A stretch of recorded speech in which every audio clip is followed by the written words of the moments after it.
अस्सलाम वालेकुम दोस्तों, डॉक्टर साजिद आपकी खिदमत में हाज़िर हूँ। जो दोस्त चैनल पर नए हैं उनसे गुजारिश है चैनल को सब्सक्राइब कर लें और बेल आइकॉन प्रेस कर लें। दोस्तों चलते हैं आज की वीडियो की जानिब।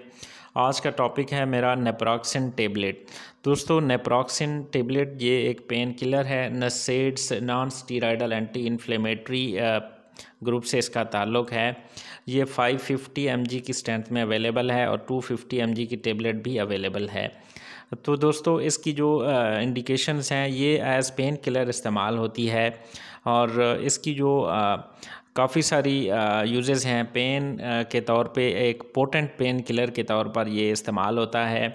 अगर जोड़ों का दर्द हो, रोमाटाइड आर्थराइटिस हो, इसी तरह ऑस्टियो आर्थराइटिस हो, या मसल पेन हो, या दांतों का दर्द हो, या इसी तरह जो है ना जो बैक एक हो, या फिर कोई डिस्मेनोरिया का मसला हो, मेंसेस में पेन हो, मिग्रेन हो, यानी ये आपको जो है पेन जहाँ पे हो बॉडी में, तो ये काफ़ी इसका यूज़ किया जाता है और डॉक्टर इसको प्रेस्क्राइब करते हैं और इसका बहुत अच्छा रिज़ल्ट है। इसका मुख्तलिफ़ नामों से मार्केट में ये अवेलेबल है। नेप्रोक्सिन जो है इसके कुछ साइड इफ़ेक्ट्स भी हो सकते हैं।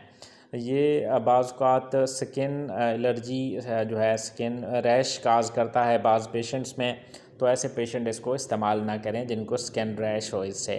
इसी तरह जो है जीआई इंटॉलरेंस भी किसी को हो सकता है। अच्छा, जो जिन लोगों को जो है अल्सर वगैरह का मसला हो, मैदे में जलन हो, वो इसको इस्तेमाल ना करें।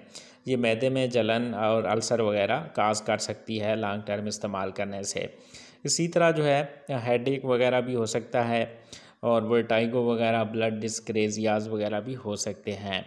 तो दोस्तों को से गुजारिश है कि वीडियो को लाइक, कमेंट और शेयर करना ना भूलिएगा। शुक्रिया।